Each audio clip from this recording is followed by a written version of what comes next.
Stay tuned after the episode to hear our latest edition of And Then What. Happy solstice to everyone. This is one of my favorite times of the year. These long days, they are incredible, and I feel like I get the most out of life during this time of year. The summer light, summer heat, they're here, but for today, as part of our Good, Good, Bad series, we are going to visit a much colder, a much darker time of year. This last March, friend of the diaries, Emily Ford, who you may remember from the episode Winter Vacation, where she walked Wisconsin's Ice Age Trail in the dead of winter with her dog, Diggins. It's a great episode. Check it out. Well, this last March, Emily stepped up to one of the greatest challenges on the planet, the Iditarod. Legendary for its length, difficult conditions, deep wilderness experience, the Iditarod was an endurance race conceived as a celebration of Alaskan history and spirit and homage to the art and the sport of mushing. The Iditarod originally was a historic mining and trade route where dog sleds carried vital supplies and mails through the interior all the way to Nome, which is out on the Bering Sea. The general path of the Iditarod captured the American attention back in the day of radio, where that was how we learned about news, when a group of Alaskan mushers teamed up to save the town of Nome, Alaska. Diphtheria, or the Black Death, had begun to circulate in Nome, but they did not have the serum to stop the spread of the plague. And as the dead of winter, they're cut off, there's no access to this town. The only possible way to get the serum there is by dog sled. They set up this 1,000-mile sort of relay out there, and the final leg is led by this very famous, becomes world famous, the dog Balto, a national icon. Today, organizers move the route around based on snow and weather conditions, but it remains as burly as ever, traversing the emptiness of the vast Alaskan interior. Every year, 30 or so racers arrive at the starting line. Not all of them will finish. Very few first-time rookies finish the course at all. So this year, Emily arrived at the starting line, a green rookie. This moment, it was not the product of some lifelong dream she'd had since a child, but rather she'd sort of fallen into it because she'd fallen in love with dogs. So today, on Good, Good, Bad, Emily brings us her experience from one of the great races on the planet. It is amazing where your passions can take you, if you allow them to. I'm Fitz Cahal, and you're listening to the Dirtbag Diaries.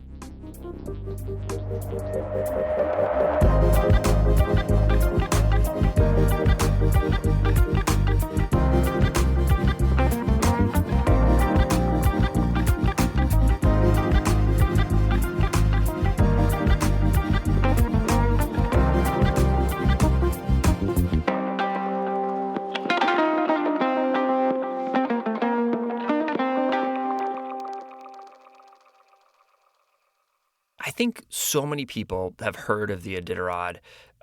We have these images of sled dogs, Alaska winters, like huge coats with the fur around the hoods. And I think a lot of people's knowledge stops about there. Would you just kind of give us the basic sense for what the Iditarod is? Like, how far are you going? How much is required of both you and the dogs? And what does it take to finish? Yeah, Iditarod is a dog-powered sport, so unless you have working dogs, some people really love dogs and they kind of know about Balto and whatnot, and maybe Leonard Seppala or whatever, but there's no shame in not knowing the full details of it and whatnot. But essentially, in short, it's a 1,000-mile run across Alaska in March, from usually Anchorage to Nome. And when you talk to the folks who that were around when it was created, people think that it's the preservation of the memorial of the serums running to Nome during the diphtheria outbreak. We talk about cars are electric now, right? Things are electric now. Things run off the sun now. We sometimes do away with the animal powered things in our lives. During the diphtheria outbreak, all these kids were getting sick in Nome. It's way back in the day before planes chartered people, really. Planes were military only. And they had no way to get this serum to these kids who are dying in these villages essentially. And they tried an airplane several times, but the engine kept seizing up in the cold. And there were no trains. There are still aren't trains that go to Nome. And so the only way to get the serum to Nome was by dog sled. And they did this pretty much relay race. And, that's where Balto is known from, right? The hero is more Togo, but, that's for another podcast, I'm sure, to talk about dogs and whatnot and heroes. So that's one of the thoughts is that we preserve that route. And technically the route is a mail route, right? So back in the day, dogs mail was brought to you via dog. I don't know if that's a really assured way to send a letter, but probably better than a pigeon. you know, they would, pull these sleds and whatnot. But what a lot of people don't know is Iditarod is actually just around to preserve mushing in general. This type of mushing where you have a lot of dogs, and even, today by old standards, 16 dogs at a time is not that much. They would use 20, 30 dogs at a time to pull a sledge and, these heavy things and whatnot. And so it's to preserve long form mushing. Nowadays we see different dog sports, and we see this with endurance athletes doing different trail races with their dogs, either by foot by human feet and dog feet, or by humans on a bike, or humans on a cart, or humans on a scooter and dogs pulling them. So dogs sports are being preserved that way because it's cheaper. It's kind of a dying sport because it's so stinking expensive. Like you got to feed your kennel of dogs, and you have to maintain all your equipment. And like you're saying, our gear is plentiful. Usually, once you get it, it lasts a long time. Usually, we have pretty durable things. But for me personally, to get there, I met my partner a handful of years ago, and she wanted to do Iditarod, and I ended up, landing out there with her in the wintertime. My goal was to never race. I've always loved dogs, and I was like, no, racing's not really for me and whatnot. And then I watched her do it, and she had me do a race our first year out there, just in case, like you have to have your qualifiers, just like a lot of human foot running races, right? You're not just going to throw someone into the ITI and be like, good luck, you see you in Nome, like have fun running your 1,000 miles, in the dead of winter. And so I gathered up my qualifiers just because, and we made this decision 2 winters ago now. We're hanging out at a bar with a buddy, just like how all my stories are. Just like I was at a bar with a buddy and just decided to like, all right, we're going to shoot for Iditarod round 2. So Anna did Iditarod. And then this past year was my year. I fundraised like crazy because I am extremely middle class. And it was amazing to see the community come around and like help support, raise money for the dogs. We got out and did training, and training's insane. So usually you want anywhere between 2,000 to 3,000 miles on your dogs before Iditarod, which is another 1,000 miles. And that's training in the mountains and on the flats. And it's just like a human athlete, a human marathoner, right? All you do is think about dogs, and it's kind of crazy. But when the day comes, you get to the start line, and like everything just like you're just kind of going. You're like, all right, here we go. Was there a moment in that process? There's so much training, right? You're going through the whole process. There's so much to manage. At what point do you feel like I'm actually a racer? Did it start to happen during the qualifiers, or do you still question yourself even now after you've finished? But at what point do you say, no, I am this thing? Oh my gosh, I still like to call myself Anna's handler. So our handlers are helpers around the kennel. So I like to just tease her and tell her that I'm just her glorified handler all the time. I'm not really a musher. She hates that, because she's so good at having these high expectations of like, you are good at this, you're doing this thing. And when we talk about imposter syndrome, the thing about mushing, especially Iditarod, and even our smaller, shorter races, everybody is in the same class: male, female, non-binary. There's no age bracket. Like we have rookies and veterans, but you're still racing the same race. Like a rookie could win Iditarod in theory, you know. And so you're out there with the greats. Mitch Seavey raced this past year, and his son is like a multi-time champion. He's like, his son is known as the GOAT of Iditarod, right? And it's like you're out there racing with these crazy people. And so like I just try to keep my head down. I'm just like, I don't know. This is a really long answer. Apparently I still can't say it. I don't know. Like it's kind of weird to be like, yeah, I am now an Iditarod veteran, which is crazy to think about because I went into this just wanting to hang out with a bunch of dogs and like have this passion and like do this thing. And I'm still not in it for the racing. Like I got to see parts of Alaska most of the world would never see those parts, literally ever. Like the fun statistic is like more people have summited Everest than who have finished Iditarod. Like more people will see the top of the world than make it to Nome. And like that is the part that I'm a musher. Like that is the part I feel good about. Am I a racer? I don't know. How many days? It's 14 days it took you to finish? How many days was it? Yeah, 13, almost 2 weeks. Yeah. Do you get a moment to breathe at all in that process? Yeah, it's kind of the glory of mushing, right? Like sometimes, yeah, we call it the magic carpet ride moments when like everything is aligning. None of your dogs are goofing around. It's not so terribly cold. The wind's not trying to rip you off your sled. There's just this beauty, right? But when you're out there mushing, you're going about 8, 9 miles an hour, pretty slow.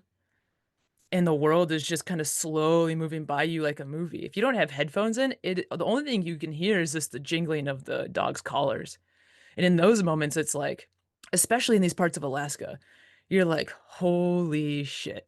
I just traveled 500 miles on the Yukon River in the winter at nighttime when you're camping, because there's some of these parts where you don't make it to a checkpoint. The length is too long, so you just lay out in the snow with your dogs in your sleeping bag. And some of these moments, like the aurora is out and the dogs know the aurora is out and they start howling at the sky and the sky is just clear as, and it's just like, man, this feels so surreal, but I know I'm living it, and this is gonna be a core memory for the rest of my life. And it's a perk. It's a perk of mushing. Do you start howling with the dogs in Oh, that yeah. situation? Yeah, Absolutely. yeah. I howl yeah, howling with your dogs is so good, like, I mean, you are a part of the team. You may not be in the lead in the front like your lead dogs are, but they know the worst part is that they know how you feel before you feel it. And so, like, the more you can connect with them on that, like, that level with them, it's a huge perk. Mhm. When you say that, they know how you feel before you feel it. It's witchcraft. Is it really? Tell me about that. It's literally witchcraft. I don't know how to explain it, but if I in the moments that I was having like, there's several different scenarios, right? Like one, I'm having, like, the best time of my life, and we're just cruising, and they know I feel good, I know they feel good, and all their trots are the same, which is what you want. 'Cause they're just pulling so efficiently, the snow's not crappy, and, like, it's just good, and, like, you can feel that their vibe is up, like, your vibe is up, it's amazing. And then there's another scenario where, like, I ended up getting sick during Iditarod, and I didn't know I was getting sick, and, like, I had a few dogs that start goofing around, like, some of, like, my prime dogs, I'm like, "What are you doing? What are you doing?" And it turned out, like, I wasn't feeling well at all, it was crazy. If, like, I'm just frustrated, they can sense your frustration, like, animals are just kinda crazy like that. If I'm getting frustrated with one particular dog, other ones might start acting out. I, like, go up to them and grab their faces, and they look at me like, "I know you're upset, so I'm upset." I'm like, "Ah, yeah, okay, right. Gotta take a break." I really didn't sleep for 2 weeks. You don't sleep.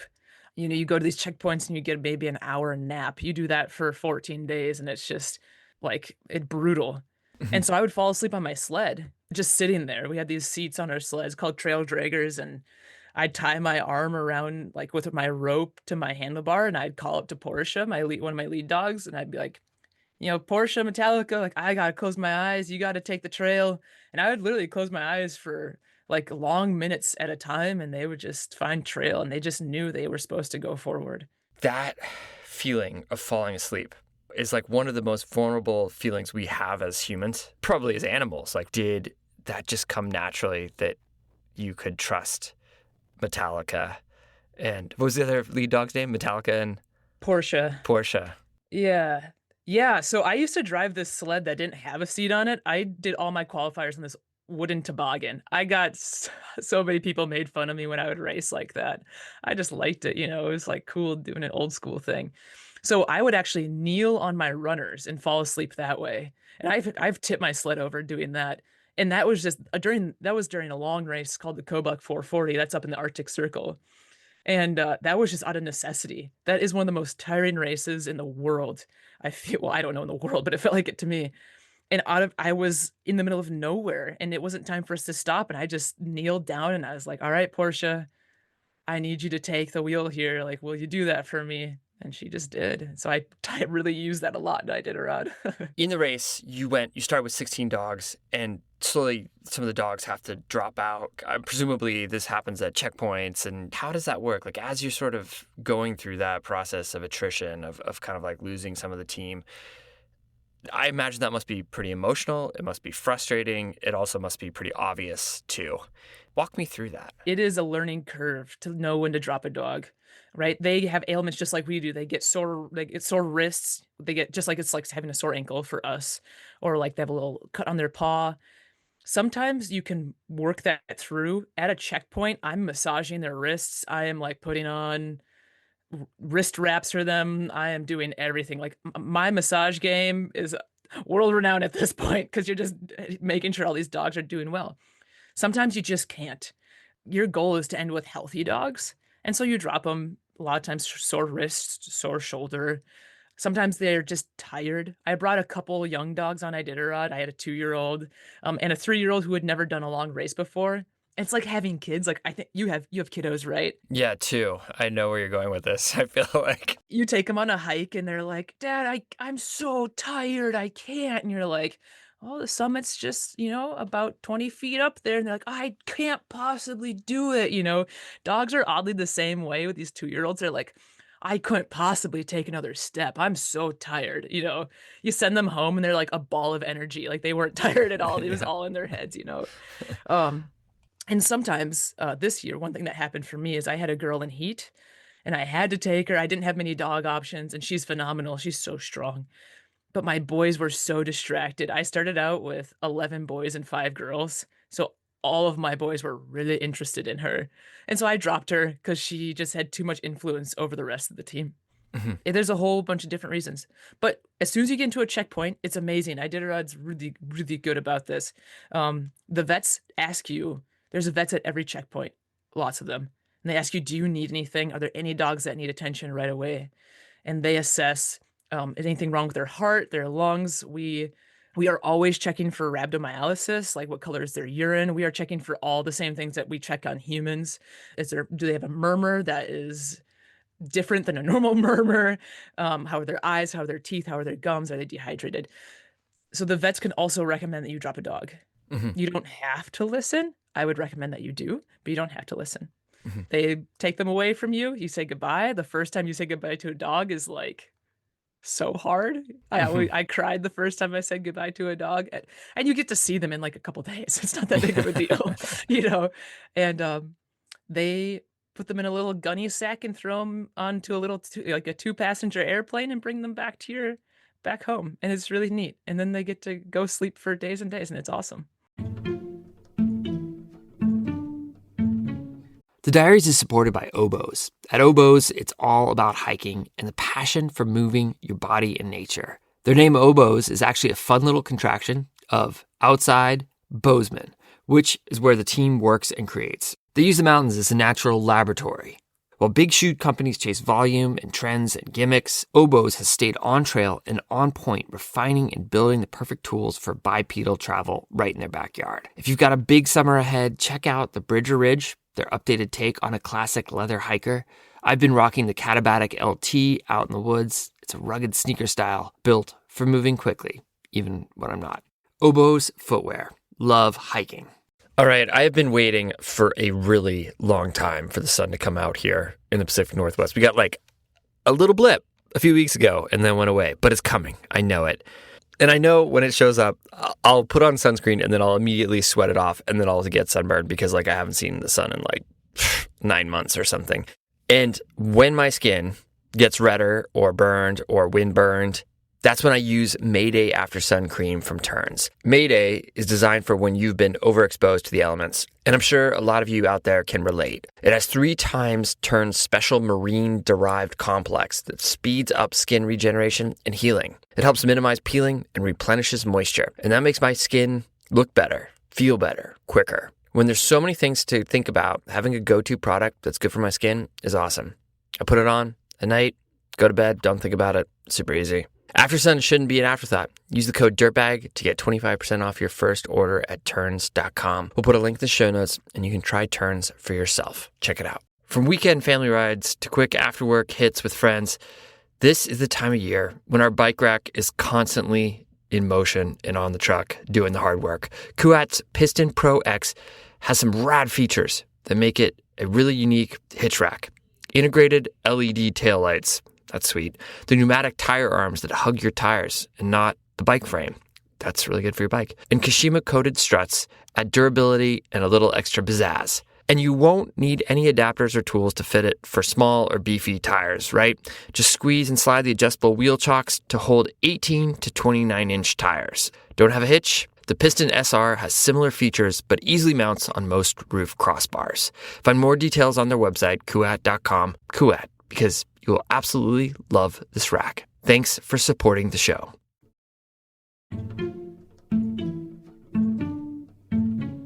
Once you started, did you kind of sort of feel this momentum happen where you're like, okay, no, this is all clicking, this is all working well, even though you're losing some of the dogs?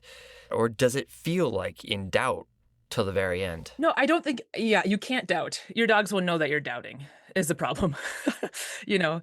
And for me, my agreement to myself was just to do right by the dogs every step of the way. So that was my main focus. I wanted to get to know them, but my main focus whenever I woke up was like, how are the dogs doing? Are they doing well? And like focusing and fixating on that helped me get down the trail without even, the miles kind of went by eventually.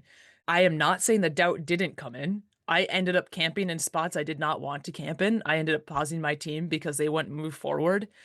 And that is a nightmare of any musher, is having your team stop on you.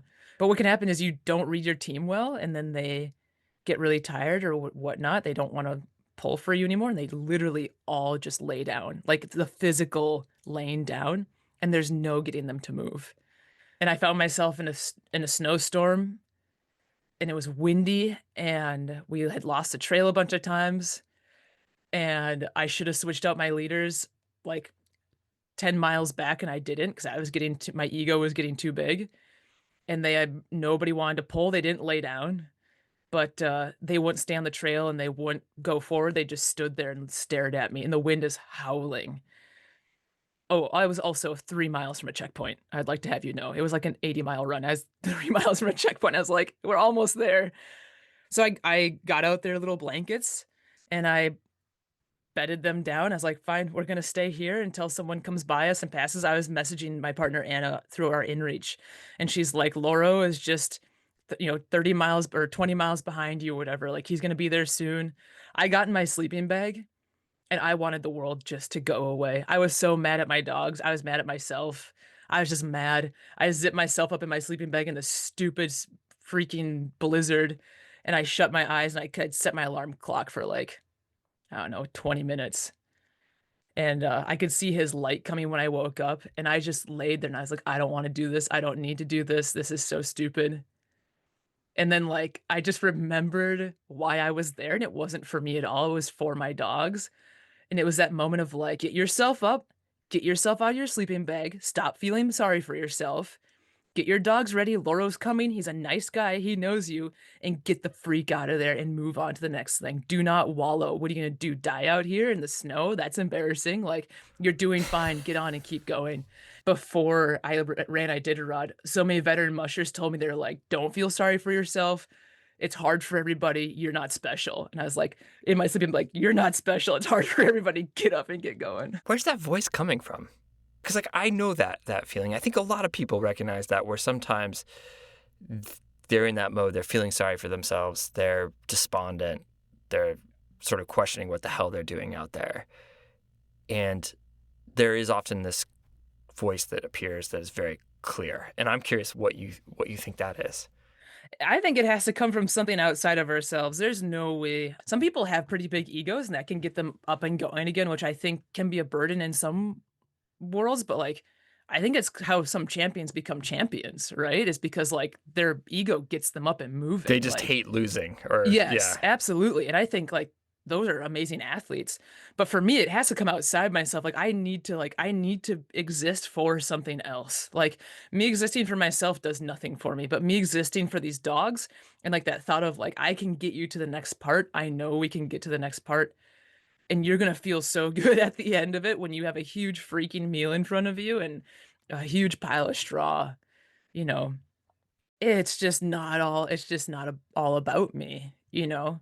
It can seem like that because, everybody's watching Iditarod, and it's kind of like a live feed all the time, but there's so much more to it than just me racing. On your bio on the Iditarod, you wrote that you wanted to continue to represent Black people in cold places. And does that play into that moment of being like, this is beyond me, this is bigger? Is that kind of what you meant by putting that line in there? Do you feel that? Yeah, I learned pretty quick in Iditarod that that feeling was too big. I had to set that aside. I couldn't be the person during Iditarod. I just started to flounder and just spiral too much, and like, if I don't finish this, I'm the worst person. Like, how could I ever, like, it's that's just too much. I had to set that aside Yeah. and like really be there and just be a musher. Still be on the coattails, of Becca Moore. She is the before me musher, and thinking about her story a lot while I'm out there, but to be able to be okay if I didn't finish, I had to set that aside for a moment. But when I got to the finish line, I was like, "Fuck yeah, boys, we did it!" Like, we were out here, like, we're doing the thing. That's We, interesting. There's like certain points where you can bring that back in and oh, to play, but then like be like, it was at the very end. Like, I was going down the streets, and I'm like, "Yeah, okay, we can recognize like we did something pretty big. It's official. We did it. We did it. We did it." do you think that the moment of having to pause 3 miles away from the checkpoint, do you feel like that was the in the good bad setting? Was that the bad? Was that the low point for you? No, Break it down then. we are on the Yukon further down the way. Beautiful night. The aurora was out. My dogs were cruising. It was awesome. It was our time to camp. We camped down. Um, I was sleeping. Didn't know this happened underneath me. I got up and got my dogs ready. Nobody wanted to move. Not a soul. I was like, "Come on, guys! Like, let's go." I don't. There was nothing wrong. Nobody has injured. We had slept, had been fed. Nobody was that tired. Got them going. They would not stay on the trail. They wanted to go way up on this bank of the Yukon. I'm like, the trail is definitely not up on the bank at all. I called them haw, which is left off the bank. They would not listen. I could not figure out what happened. I stopped the team and then I heard it. And the temperature had dropped 30 degrees while we were sleeping, and the ice had just started popping underneath us. And it spooked my girl in heat is what happened. And she had an influence over the whole team without them even really knowing about it. And she didn't want to go, so nobody wanted to go. She was spooked by the ice, and it took me forever to figure that out. I probably spent 2 hours trying to get them to go because I couldn't figure it out. So I camped them down again. We slept. I didn't even sleep because I was so frustrated. I heard like 3 teams go by me. At that time, I was doing pretty good. I was like, I might be able to do something during this race. Hmm. I just heard those teams go by. I knew we would be towards the, you know, we weren't going to do anything remarkable after that. Hmm. Yeah. And we got up, tried again, didn't work. She didn't want to go. The whole team was spooked. So I threw her and Portia, because Portia also gets spooked by ice, even though she's one of my best leaders, and put them in my sled bag together. And the team just went, no problem. Hmm. And it killed me. Because I just like, I couldn't figure it out soon enough. I was too tired to figure out what had happened. And that's just like, I had to set my ego aside so much because, like, was I even racing at that point? And I had to get back to my senses of like, I'm not here to race, Emily. You're here to do right by the dogs. You are here for something bigger than yourself. You're here for all the people watching. You're here for all the little kids who look like you.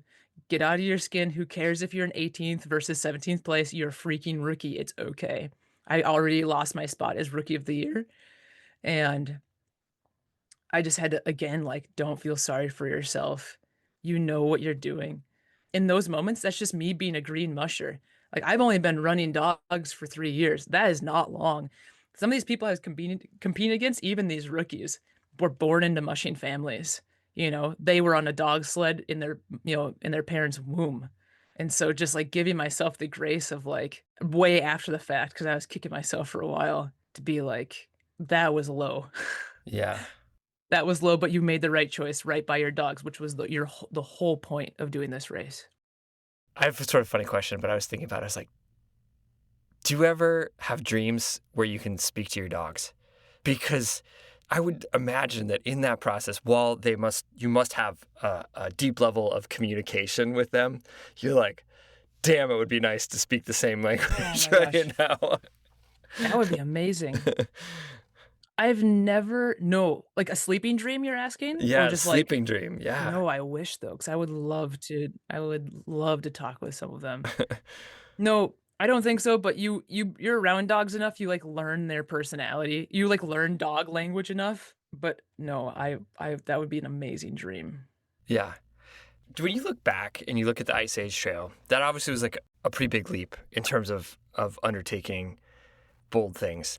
If you were to go back and think where the story started, is that where the story began? No, I don't think so. I think that man, even I'm thinking of, like, different stories of when I was, like, a teenager, but, my grandparents had this farm in northern Minnesota, and they had this dog, Bobby. She was a water spaniel. And I would just go wander off with her on this farm. My grandpa had like a couple hundred acres because he was growing trees for the paper mill. And I would just take her out and we would walk anywhere, everywhere. This is the 90s, so nobody really has communication. I was a little kid and nobody stopped me. My family encouraged it. Nobody stopped me. And I would come back home and there would be a meal and we would just hunker down and hang out. And that's a very young version of myself, and I, like, see these trends through my life as I progress in age and whatnot, that those stories keep popping up, but I think it started way, way, way back when? And I love it because I would have never imagined in my wildest dreams as a 8-year-old that I would run 2025 Iditarod. I didn't even know what Iditarod was. You've charted this incredible path through life, and from the outside, it looks like that it's taken a couple really big leaps, like where you've had a couple big moments where you've put yourself out there. Growing is not easy. It can be painful. And I'm curious whether you look at the Emily who set out on the Ice Age Trail and the Emily you are now, and how much have you evolved? And has that been painful at times, or has it just been wonderful? Oh, I think I can hold both pain and wonder all at the same time. I think like I said before, I feel lucky. This has not been handed to me on a silver platter. I look back to like my my gear list for the Ice Age Trail and just having absolutely no money and not even having the idea of where to get it from. So I just grabbed stuff around me and hoped that it would last for 1,200 miles. So I've matured in planning, which is good. If I planned Iditarod like I planned Ice Age Trail, I think I would not have finished. But, the my steepest learning curve, honestly, has been how do you live this publicly? Mhm. And I don't know if I talked about that on here before. That was my steepest learning curve coming off of Ice Age Trail of like, How so? "Oh, man." Well, when I started Ice Age Trail, I had, like, 3 followers on Instagram, and then when I got off of Ice Age Trail, I had 10,000 followers. Which is no bragging point because I didn't know what to do. I mean, I was a normal person who ended up, walking into this world of micro, mini, tiny influencing, right? And all I wanna do is go on adventures, you know, holding that in one hand, that's that kinda selfish desire we all have just to go adventure. And then this other desire, which maybe you and Becca have felt of, I wanna share this with the world in a capacity that feeds the world also and, like, pushes the world forward to pursue their dreams, right? That is kinda like Dirtbag Diaries in a nutshell, at least it was for me when I first started, like, listening, you know? And so as a single person doing that, learning that you're not the best that you're not the goat of the world. Like you're not the best thing that's ever happened. That's Simone Biles, leave that up to her, right? Like that the true goat. So how do you like become this normal person or you're this normal person, but people are looking at what you're doing. And what happens if you do fail? I think about it all the time what would have happened if I didn't finish Iditarod.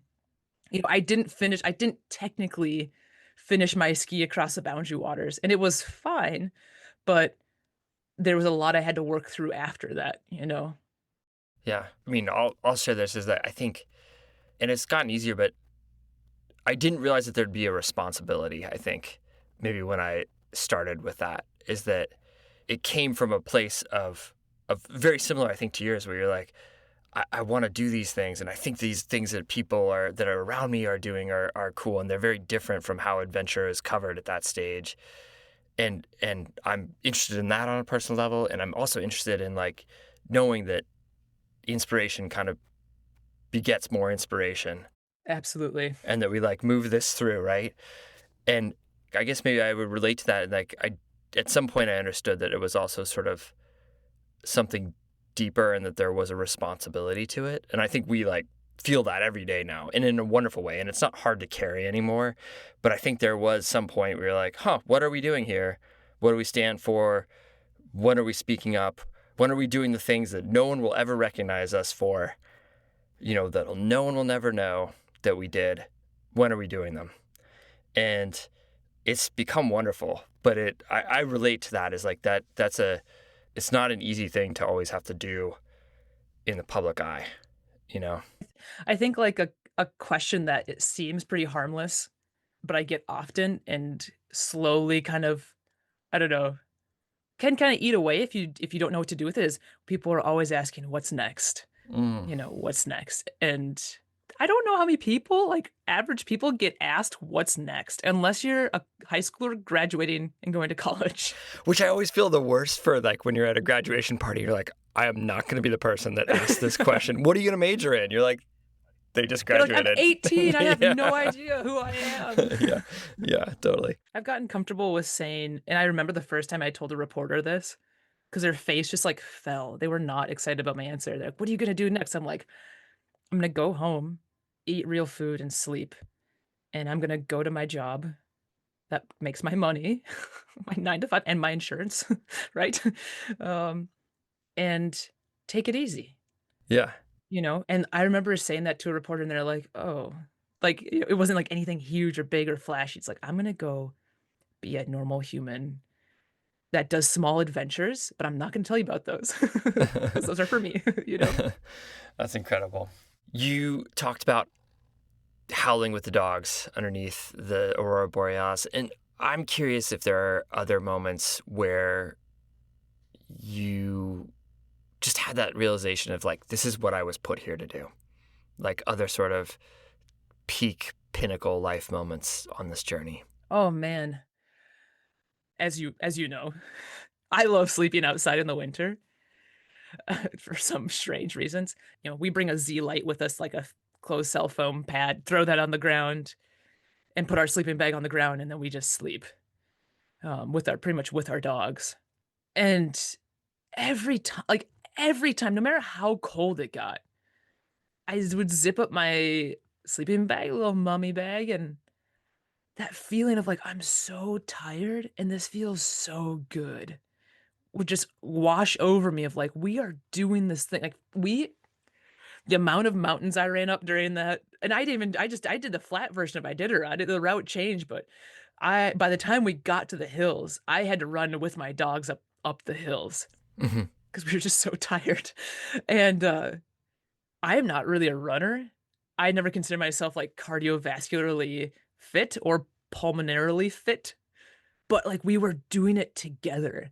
And we'd be cruising down like the backside of a mountain. I'd be like, we just crushed that mountain behind us. And I ran up the whole way and I've had 2 calories today. Like we are on something.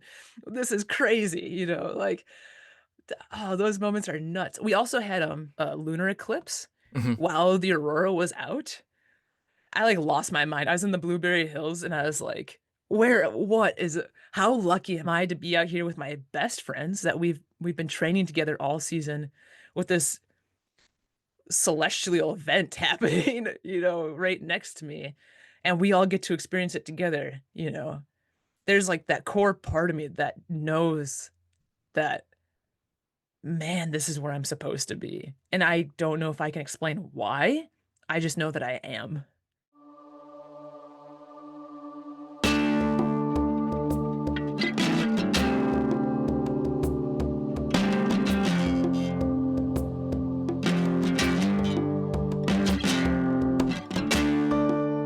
Thanks, Emily, for sitting down and chatting with us. After the Iditarod, Emily returned back to her home in Minnesota, where she and her partner are in the midst of starting their own kennel/family of sled dogs. It'll take a bit, but there'll be more adventures in the not-so-distant future. You can follow Emily on Instagram at EmilyOnTrail.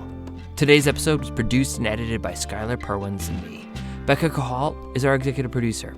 Our theme song is from Jacob Bain and Nis Koto. Thanks to all of you who support the Diaries by being a part of the Diaries Plus. We would not be here without you. You make this passing of inspiration possible, so thanks for paying it forward so that the entire community can have it. I'm Fitz Cahal. Thanks for listening.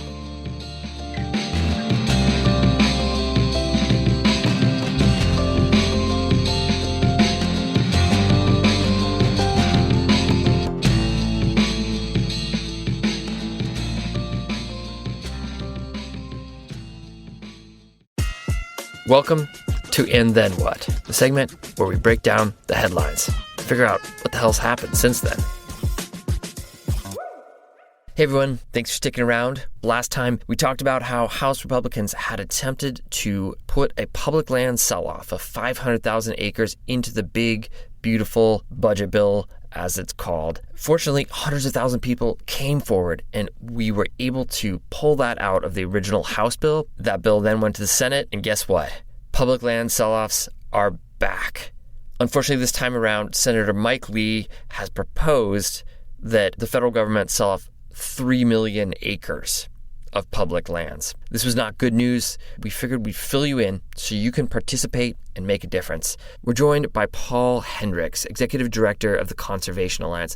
Conservation Alliance is a group that works basically organizing a lot of the businesses you know from the outdoor space, Patagonia, REI, and many other companies, including our own. And part of that is that we all give out grants to organizations working to protect lands, and we also participate in lobbying efforts on behalf of public lands in Washington, D.C. So Paul's going to break it down for us. Paul, thanks for joining us today on short notice. Can you give me the highlights of what you see in the Senate's spending bill in regards to public lands? Yeah, thanks for having me, Fitz. I don't know if I'd call them highlights. We'll call them lowlights. I tend to not be a hyperbolic person, but this bill is not good, right? There's a lot of bad stuff in there. We see a lot of work related to oil and gas leasing, especially up in Alaska. You see mining, the Ambler Road project being approved, cuts to National Park Service and everything. But the big thing, and I know what we're going to talk about here, is this public land sell-off issue, right? Which is where in the text, they mandate that the BLM and the Forest Service dump 0.5 to 0.75% of the public lands and sell them off to a variety of entities. And that's the big thing that we're talking about here. And that's the big problem, even though 0.5, 0.75 doesn't sound like a big percentage. If you do the math, which a lot of folks have been hustling on over the past 24 hours, is that falls into 2 to 3 million acres of our public lands being sold off. And that's a major issue. It's like a small state, basically. Yeah, I think it's 4 times the size of Rhode Island. As I saw something come out there that said that. So yeah, it's like 4 small states. At this stage, do you all know where this land would come from, or is it just that they are supposed to figure out where it will come from over the next few years, or are there like specific chunks of acreage that are slated to go? Yeah, so the text is broader, right? It says just percentages, and then essentially defaults into the Secretary of the Interior, Secretary of Agriculture, to determine those lands. They did put some parameters in that. I think it's 11 Western states that it would fall in. So it's not the total US, but they carved off a good chunk of it that would be eligible for these lands to be sold off. There are some other parameters, like they said, can't sell off national parks, national monuments, but it still leaves a good chunk of our public lands open for disposal. Was there a difference between what we saw happening in the House and this bill? So the main differences between the House and the Senate bill are really boiled down to kind of the expansiveness of the lands that would be subject to sell-off. In the House bill, we saw lands tied mostly to specific areas in Nevada and Utah, which I think some rough calculations were that could add up to around 500,000 acres. In the Senate bill, now we're seeing that being 2 to 3 million acres across 11 states. So it's more expansive. The big concern here is that this sets a precedent and a slippery slope for how we're using our public lands as a revenue source to balance our budget. I think it's important to note that public land sales and transfers are not new to this current moment. They've actually been going on for a long time. And even under the Biden administration, the BLM and HUD had an agreement where they were looking at lands that were, readily accessible for affordable housing. And there is a lot of legislation that has passed as well. But the big difference that we're seeing between what we've seen in the past and now is that a lot of that other work had really tight parameters in terms of the types of lands that would be sold off, geographic scope, characteristics, where the money was going to go to, and what it was going to be used for. So there's a lot of work that's been done in Southern Nevada where BLM land was transferred over for affordable housing. There was tight parameters in terms of what that could be used for, where the money would go into local conservation and community development projects. And often in those cases, there was a balance of using some lands for affordable housing, but then we would gain wilderness areas on the converse. And actually, there's a bill right now in Nevada where you would expand Red Rocks by 50,000 acres, right? So that's what we had in the past, and there's regulations that are used for that, and there's a system, and there's public input, and it's methodical. What we see now is just this blatant sell-off to meet our nation's budget issues, right? It's largely to balance, tax cuts. None of that money, I think maybe 5% goes to local municipalities. The rest goes to Treasury. Our concern is that if this is put in the big, beautiful bill, now we're going to continue to see that going forward, and that could be catastrophic. So this goes to the full Senate for a vote as part of the budget process. What can we do about this? Like everybody listening right now, we are not immersed in this. We are regular people that are just figuring how to balance just regular life. Do we have a means for making a difference right now on this? Yeah. I think the first thing is to recognize that we did this once before. We can do it again, right? Like we were successful in pulling that out of the House. Let's do it with the Senate. So don't give up hope. That would be my first thing. So tactically right now, call your senators, voice your concern, and tell them to go to Majority Leader Thune and ask him to take it out of the Senate text. The message there being that public lands are incredibly popular, that selling them off is incredibly unpopular, and it isn't worth the political headache to bring this issue into an already complex and politicized bill. So that's the immediate action. I'm hopeful we're successful at pulling it out of the Senate text. If we're not, then we're going to go back to the House and have that same message on that side. Well, thanks, Paul. I appreciate you taking the time to sit down and sort of explain to us what's going on and how we can make a difference. You bet. Thanks for having me. So Paul gave us some good ways to take action. You can contact your senator by calling the DC switchboard at 202-224-3121. If you tell them where you live, they'll put you through to your senator's office. And you can tell a staff member to save public lands, to stop this sell-off, to pull it out of the budget bill. A variety of conservation groups have also put out letter writing tools. You can check if your favorite org has one. We'll also put a link to the one Outdoor Alliance has created. We'd really encourage you to call on this issue. We know it's scary to get on the phone, but it makes a difference, and especially do so if you live in Western states that would be affected. Please, take 2 minutes for public lands.